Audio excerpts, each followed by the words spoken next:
papers. My mother-in-law slammed a stack of documents onto my desk, making my coffee cup rattle. Her face wore that familiar look of contempt I'd grown used to over the past 5 years. I'm Amanda Chen, 35 years old, and I own one of the most successful tech consulting firms in our city. Well, at least I did until my in-laws decided they wanted to take it from me. What are these? I asked calmly, though my heart was racing. Transfer of ownership papers. It's time you handed the business over to Richard. He has an MBA, He'll know how to run it properly. Richard, my brother-in-law. The golden child who'd never worked a day in his life, but somehow believed he deserved everything handed to him. I looked at my husband, Tom, who stood quietly in the corner of my office. His silence spoke volumes. After 12 years of marriage, he still couldn't stand up to his mother. This is my company, I said firmly. I built it from nothing. My mother-in-law laughed, that shrill, condescending laugh that always made my skin crawl. Oh, please. Everyone knows your grandfather handed you the seed money. You just got lucky. Besides your family now, and in this family, the men handle the business decisions. I thought back to my grandfather, who passed away 6 months ago. He was more than just my grandfather. He was my mentor, my inspiration. Yes, he had helped me start my business, but not in the way they thought. Margaret, I addressed my mother-in-law. I won't be signing anything. She straightened her designer blazer, her perfectly manicured nails tapping impatiently on my desk. You ungrateful little. Do you know how much we've done for you? We welcomed you into our family despite your background. The least you could do is show some appreciation. By background, she meant being half Chinese and coming from a middle-class family. They never let me forget that I wasn't from their social circle. Mom, Tom finally spoke up, but his voice was weak. Maybe we should discuss this at home. No, Thomas. I've had enough of your wife's attitude. Either she signs the papers or what? I asked, my voice steady. Or we'll make sure everyone knows how you really got your start. About the money your grandfather gave you. About the connections we provided. Where do you think your biggest clients came from? They're all our friends. I had to suppress a smile. If only they knew the truth about those clients. Just then, my office phone buzzed. Mrs. Chen, Mr. Harrison is here to see you. He says it's urgent. Perfect timing. Send him in, I replied. The door opened, and in walked James Harrison, my grandfather's lawyer. He carried a leather briefcase and wore an expression that meant business. Mrs. Chen, I apologize for interrupting, but it's time. My mother-in-law's eyes narrowed. Time for what? The reading of Gerald Chen's final will and testament. The real one. What do you mean, real one? Tom asked, finally showing some interest. I stood up, smoothing my skirt. You see, the will that was read 6 months ago wasn't the complete version. My grandfather had a second will sealed until today, exactly 6 months after his death. Mr. Harrison opened his briefcase and pulled out a thick envelope. Shall we begin? My mother-in-law's face had lost some of its color, but she quickly recovered. This is ridiculous. We're in the middle of an important business discussion. Oh, you'll want to hear this, I said, finally allowing myself a small smile. It's about the business after all. As Mr. Harrison began to read, I watched the color drain completely from my in-laws' faces, because what they were about to learn would change everything, not just about my business, but about every assumption they'd made about me for the past 12 years. My grandfather's final gift to me wasn't just money or property. It was something far more valuable. The truth about who really owned what in this family and how deep the connections really went. And as the lawyer continued reading, I realized this was just the beginning of a much bigger storm that was about to hit the Chen family. Mr. Harrison cleared his throat and began reading. I, Gerald Chen, being of sound mind, declare this to be my final will and testament, superseding all previous versions. My mother-in-law interrupted. We've already heard this part 6 months ago. Get to the point. Mr. Harrison gave her a cold look before continuing. However, the following provisions were to remain sealed for 6 months after my death, to allow certain events to unfold naturally.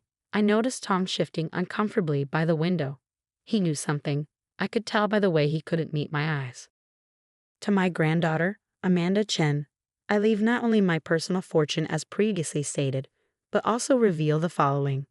The Chen Global Holdings, currently believed to be owned by the Chen family, has been under my majority ownership for the past 20 years. The silence in the room was deafening. My mother-in-law's face turned an interesting shade of purple. That's impossible. My husband built that company. Actually, Margaret, I finally spoke up. Your husband nearly bankrupted it in 2003. My grandfather stepped in and bought 67% of the shares, saving it from collapse. He kept it quiet to spare your family's reputation. You're lying, she shrieked. Mr. Harrison pulled out another document. I have the original purchase agreements here, along with 20 years of board meeting minutes. Tom finally found his voice. Dad told me something about this last year. He made me promise not to tell anyone. I turned to him, hurt flooding my chest. You knew? All this time? I didn't know everything. Just that there was some deal with your grandfather. Mr. Harrison continued reading. Furthermore, all clients currently associated with Chen Global Holdings were originally contacted and secured through my personal business network, not through the Chen family connections as they have claimed. My mother-in-law sank into a chair, her designer blazer wrinkled and her perfect hair coming undone. The final revelation, Mr. Harrison read, concerns the tech consulting firm owned by my granddaughter, Amanda. While I did provide initial guidance, I never gave her any seed money. She built it entirely on her own merit, securing loans and investors through her own business plan and reputation. I remembered those early days, the countless pitches, the late nights, the rejected applications.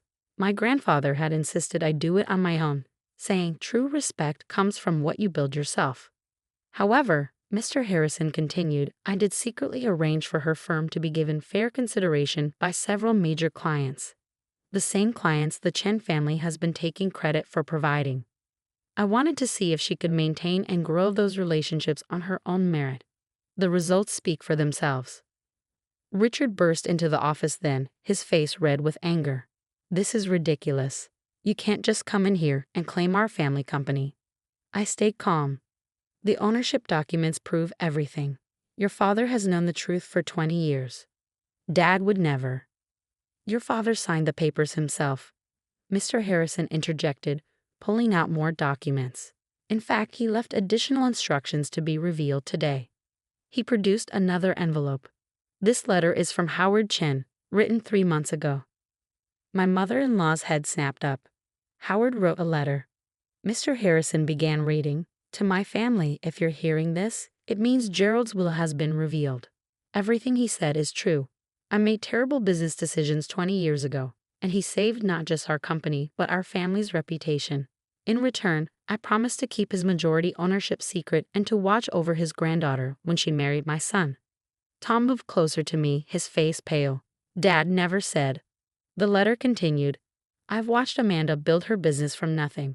While my family treated her as an outsider, I saw what Gerald saw. A brilliant businesswoman who earned every bit of her success.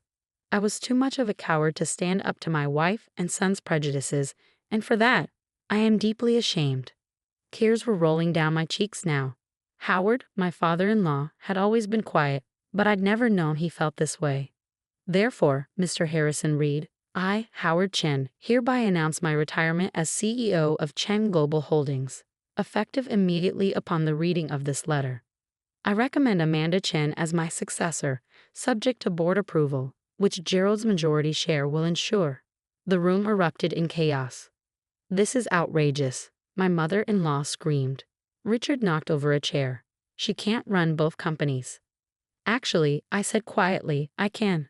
I've been preparing for this for the past 6 months. My company's management team is ready to take over day-to-day operations while I focus on Chen Global Holdings. Tom stared at me. You knew? All this time you knew? I found out the day after grandfather died. He left me a private letter explaining everything. He wanted me to wait, to let the truth come out naturally, to give everyone a chance to show their true colors. My mother-in-law stood up, straightening her blazer one final time. This isn't over. We'll fight this in court. Mr. Harrison smiled for the first time. You can certainly try, Mrs. Chen. But I've spent the last 20 years documenting everything. Every insult, every attempt to undermine Amanda, every discriminatory comment, all documented and witnessed. Do you really want that becoming public record? She froze. Additionally, he continued, I have here several documents showing questionable financial transactions made by Richard through company accounts over the past 5 years. Richard's face went white. Those were approved expenses. Personal vacation homes and luxury cars charged to the company. I doubt the IRS would agree. Tom finally stepped forward, standing beside me. Enough. Mom, Richard, it's over. Amanda has earned this. You're taking her side? Richard spat. After everything we've done for you. Yes, Tom said firmly. For the first time in our marriage, I'm doing what I should have done years ago. Supporting my wife. My mother-in-law grabbed her designer bag. I won't forget this betrayal. Any of it. She stormed out, Richard following close behind. When they were gone, Tom turned to me. I'm so sorry, Amanda. I knew bits and pieces, but I never. I held up my hand. We'll talk about this later. Right now, I have a company to run. 2 companies, actually. Mr. Harrison packed up his briefcase. Everything is in order, Mrs. Chen. The board meeting is scheduled for tomorrow morning. Your grandfather believed you would face this moment with grace and strength. I see he was right. After he left, I sat at my desk, looking at the photo of my grandfather I kept there. His kind eyes seemed to twinkle with pride. Tom lingered by the door. What happens now? I picked up the ownership transfer papers his mother had brought in and dropped them in the shredder. Now we see who in this family is strong enough to accept change. As I watched the papers turn to confetti, I couldn't help but smile. My grandfather had given me one final lesson about business, family, and the price of truth. But this was just the middle of the story. Because tomorrow, I would walk into Chen Global Holdings as its new CEO. And that's when the real challenge would begin. The next morning, I stood in front of the mirror, adjusting my suit jacket. Today would change everything. Are you ready? Tom asked from the doorway. I've been ready for 6 months, I replied, picking up my briefcase. The question is, are you ready for what's about to happen to your family? He stepped forward, taking my hand. They're not just my family anymore. We're a family, and I'm done choosing the wrong side. The drive to Chen Global Holdings was tense. Security had already been notified about the change in leadership, and as we pulled up to the executive parking area, I saw Richard's car was already there. He's not going to make this easy, Tom warned. Good, I said, stepping out of the car. I didn't build my own company by taking the easy path. The boardroom was full when we arrived. 12 board members, all men over 60, sat around the massive mahogany table. Richard and my mother-in-law sat at one end, while Howard Chen, my father-in-law, sat quietly at the other. Mr. Harrison was already there, documents spread before him. You can't seriously be considering this, my mother-in-law was saying as we walked in. She'll destroy everything we've built. Everything you built? Howard's quiet voice cut through the room. It was the first time I ever heard him speak up against his wife. Margaret, it's time for truth. We almost lost everything 20 years ago because of my poor decisions. Gerald Chen saved us. And now his granddaughter will save us again. Howard, she gasped. No, Margaret, I've been quiet too long. He stood up, addressing the board. Gentlemen, I fully support Amanda Chen as the new CEO of this company. She has proven herself not just as a successful business owner, but as someone who understands the modern market in ways we failed to grasp. Richard slammed his hand on the table. This is insane. She's not even a real Chen. Actually, Mr. Harrison interjected. According to these documents, she has more right to the Chen name than you do, Richard. Would you like me to explain why? Richard's face went pale. He knew what those documents would reveal about his own business dealings. The board chairman cleared his throat. We've reviewed the ownership documents and Howard's recommendation. Given Gerald Chen's majority share and his explicit wishes, combined with Mrs. Chen's proven track record in the tech sector, I believe we should proceed with the vote. My mother-in-law stood up. If you do this, you'll regret it. I know things about this company, about all of you. Mom, Tom interrupted. Stop. Don't make this worse. Worse? She laughed hysterically. Your wife is stealing our company. No, I finally spoke. I'm saving it. Again, would you like to see the company's current financial reports? The ones Richard has been hiding from the board? Richard jumped up. You can't prove anything. Actually, Howard said, pulling out a USB drive, I can. I've been gathering evidence for months. Did you really think I wouldn't notice the money you were funneling to your private accounts? The board chairman's face darkened. What money? Over the next hour, the truth came out. Richard had been embezzling funds, hiding losses, and falsifying reports. My mother-in-law had been aware but kept quiet, using the information to blackmail her way into more control. When the vote came, it was unanimous. I was named CEO of Chen Global Holdings, effective immediately. Your first act should be calling the authorities, one board member suggested, glaring at Richard. No, I said firmly. My first act will be offering Richard and his mother a choice. Everyone turned to look at me. Option 1. You both resign quietly, sign non-disclosure agreements, and I don't pursue criminal charges for the embezzlement. You'll retain your personal shares but have no operational control.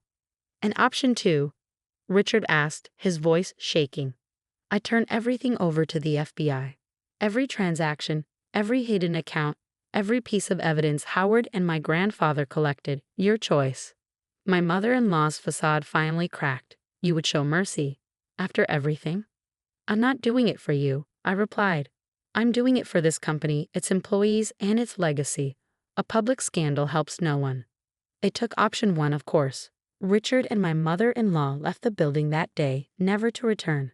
The press release simply stated they had chosen to pursue other opportunities. Over the next year, I reorganized both companies, merging my tech consulting firm's innovation with Chen Global's resources. Profits doubled. Employee satisfaction soared. The board's initial skepticism turned to wholehearted support.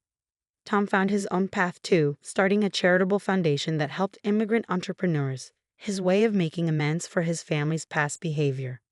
Howard became one of my closest advisors, his quiet wisdom helping me navigate the challenges of running a major corporation. He and Tom rebuilt their relationship on a foundation of truth rather than fear. My mother-in-law moved to Florida, where she apparently tells anyone who will listen that she retired early to enjoy the sunshine. Richard took a job with a small firm in another state, humbled by his fall from grace. As for me, I kept my grandfather's photo on my desk, both at the office and at home. His final gift wasn't just the company, it was the chance to prove that success doesn't come from family names or connections, but from hard work, integrity, and the courage to stand up for what's right.